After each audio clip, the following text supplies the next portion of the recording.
My name is Alketa Xhafa Mripa. I am a conceptual artist from Kosovo, living in London.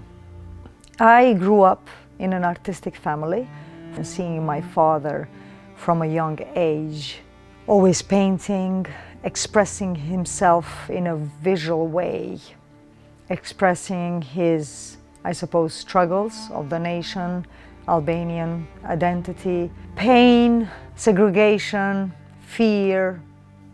I thought that that was the way one expresses himself. And in 1997, I moved to London. I moved there to study fine art. In 1998, the war broke down in Kosovo, and I couldn't come back. The first time I went back, it was 2003. There were lots of stories of women and girls and boys and men that were raped. We talked about it. We knew about it. So, yeah, since from the beginning, we knew that. I knew that. But it wasn't until 2013, which means 10 years after, when I was confronted by a TV interview and I watched how a woman behind the curtain was talking about sexual violence, what happened to her, and no one is thinking of them.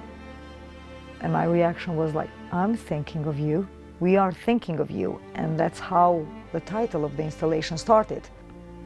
Then I started thinking of the woman and the girls and the symbolism of the dress and the skirt. Because they didn't want no names, they didn't want no faces, they didn't want no numbers. So I had to protect that privacy. And everyone can donate a dress.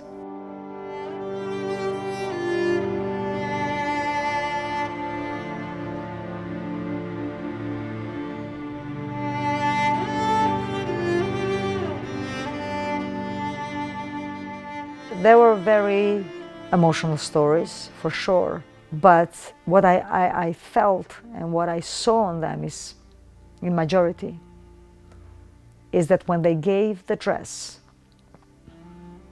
it was kind of sense of relief. It's like, and they said it, here's this dress, take it. And with this dress, I'm letting it all go. As I was putting the dresses, each dress, yes, it was dedicated for the survivor of sexual violence in Kosovo. But at the same time, as I was putting it, it was like, this is for the Congo, this is for a Myanmar, this is for Bosnian women.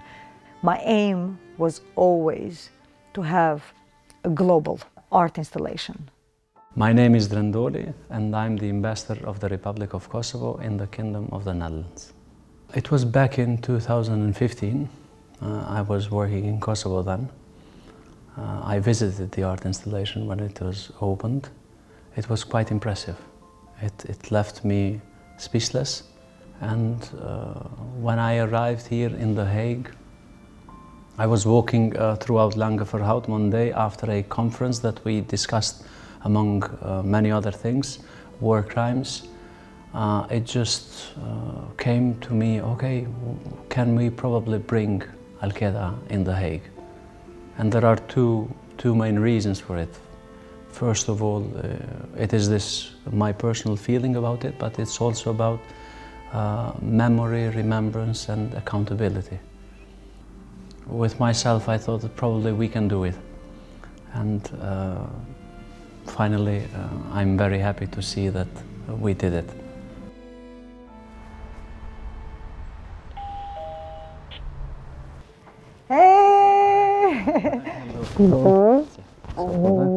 Çafoban, oh, faleminderit.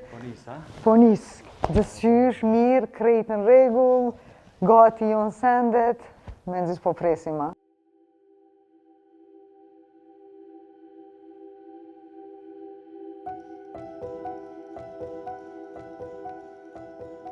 When the call from the ambassador Dolly came, and I told him about my idea, about the global one.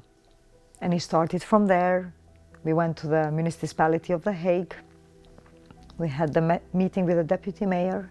She trusted me with her streets, I suppose. From there, I met Dr. Mukwege in 2018, and I told him that I would love to collaborate with you one day, and he said, we will one day.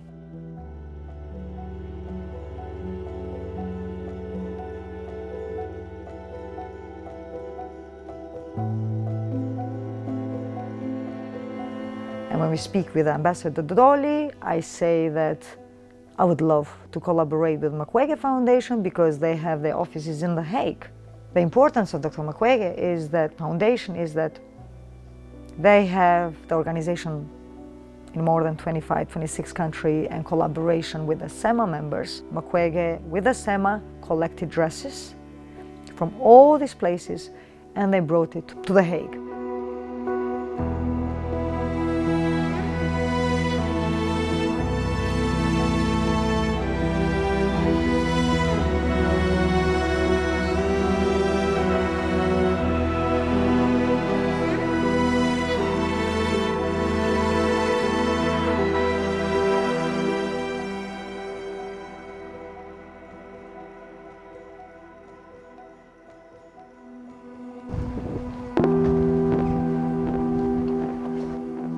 Strong. It's nice. Perfect. It's a beautiful space, huh? Wow.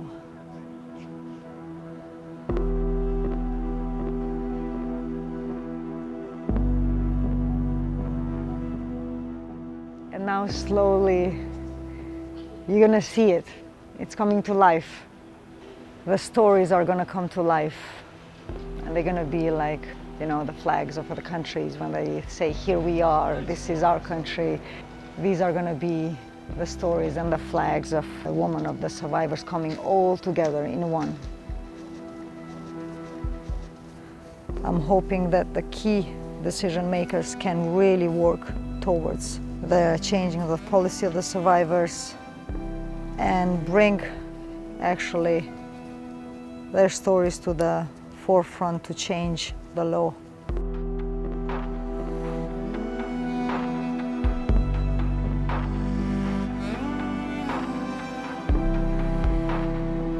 It's so powerful.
Today we are here installing the second part of the art installation.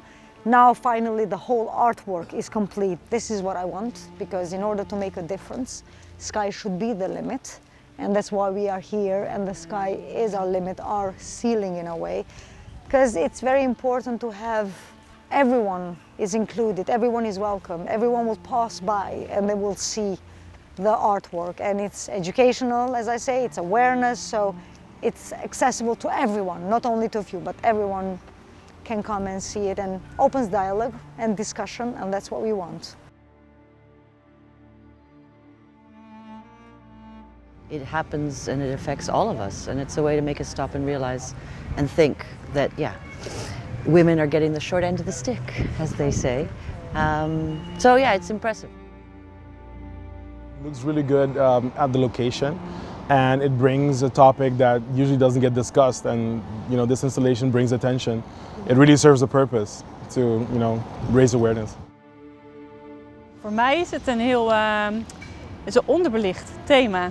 Je hoort natuurlijk verkrachting in conflictgebieden en dan gaat het weer verder, terwijl er wordt eigenlijk niet echt een beeld gegeven aan de mensen die daarachter zitten. Die dames hebben dit aangehad en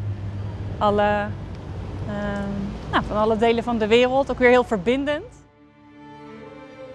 I've worked in war-torn countries doing international humanitarian work, and I've never seen an exhibit as powerful as this to really represent the horror of war.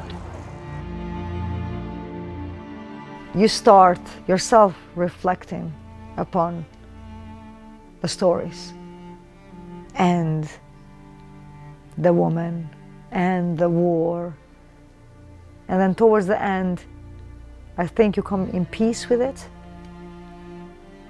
That's how I felt. And as I went, and then when I looked in the back and seeing all those dresses, coming together, to me it felt like they're holding hands, saying, here we are, and you have to hear our stories. And we are in The Hague, right? Where a criminal court of justice is situated, city of peace and justice. And this is how I suppose sometimes revolution starts in a way.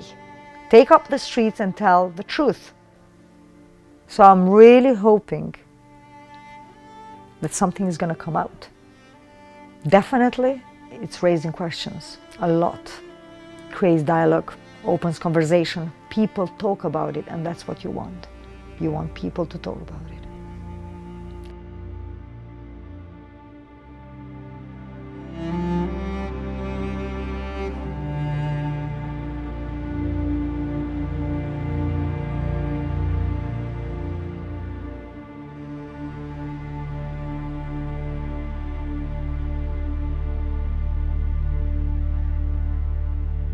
I'm Denis Mukwege from Republic Democratic of Congo. I can say that it's very emotional. It reminds me, some of them I've treated many years ago, and especially when I can see the dresses of children, it's just giving you this feeling that you got when you treat them for this horrible rape and destruction of their body. You can't understand why someone can destroy another person like that. And to see these clothes is really bringing me very close of victims I'm treating at Panzi Hospital. The Red Line initiative is coming from the Mukwege Foundation. All this hanging, I have a red line, because we have not only to get compassion and for victims, but we need also to prevent. Today we know that it's happening everywhere, but it's our responsibility to say this must stop. There is no reason that rape can be used as a weapon of war. And use rape as a weapon of war is not only to destroy women, is to destroy also our humanity, is to destroy our dignity. And I think that we should stand up as just one person and say, this must stop. When we brought dresses from Uganda, from Sudan, from Colombia, we found in many of the bags, we found little notes. And some survivors had put a name on the dress. So for them, it's really a sign, we're ready to break the silence, but we want you to act. They don't need to see the dress to feel the pain, but to know that thousands of people in The Hague today will see the dresses, and they hope that we will all support them to end this cycle of violence. A lot of people walk in here day after day after day after day. And I've seen so many people looking up and then reading the text on the board of Thinking of You, and people are so moved and so touched. The more people know about these stories and the more people fight this injustice, the more higher up the message will be brought. I was only 16 when I was abducted and taken to a Serbian village. Serbians were our enemies, and for a 16-year-old girl to go in a Serbian village, be raped and tortured by multiple people, it was devastating. Just as felt the only hope or the only strength I had that needed to be done, it was to bring stigma and start speaking of the hideous crime that Serbia did to 20,000 men, women, including children as young as 5 that were raped by Serbian forces. Alketa, I want to thank you for this expedition, not just doing it in Kosovo and in Hague, but I'm hoping it will go across the globe, because we want nothing more than to be heard, to be believed, and to be joined to fight to end stigma, but most importantly, justice. Thank you all very much.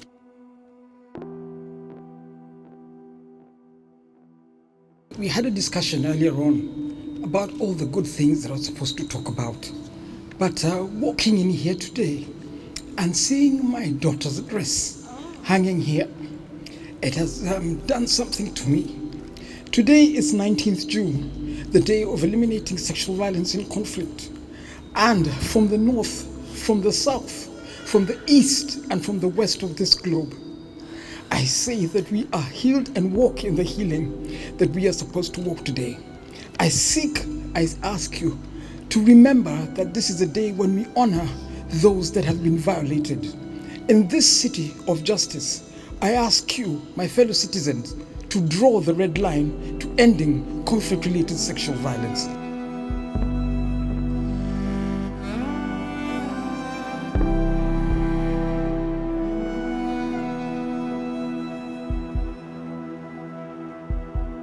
أنا بس بدي أقول لهم إنه يا ريت يوصلوا أصواتنا كمان وكمان لحتى نقول ستوب للاعتقال وللعنف الجنسي، لنعيش كلياتنا بسلام.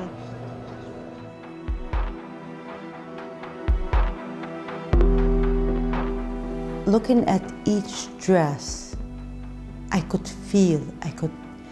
see one survivor, a beautiful survivor.